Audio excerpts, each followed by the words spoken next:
Mob হচ্ছে জনগণের প্রতিক্রিয়া, আইনমন্ত্রী। Mob is a reaction of the people, বা মব হচ্ছে জনগণের প্রতিক্রিয়া বলে মন্তব্য করেছেন আইনমন্ত্রী মোহাম্মদ আসাদুজ্জামান।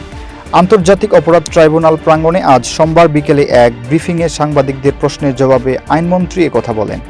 আইনমন্ত্রী হিসেবে দায়িত্ব গ্রহণের পর আজ প্রথমবারের মতো ট্রাইব্যুনালের প্রসিকিউশন দলের সঙ্গে বৈঠক করেন আসাদুজ্জামান। বৈঠক শেষে সাংবাদিকদের সঙ্গে কথা বলেন তিনি।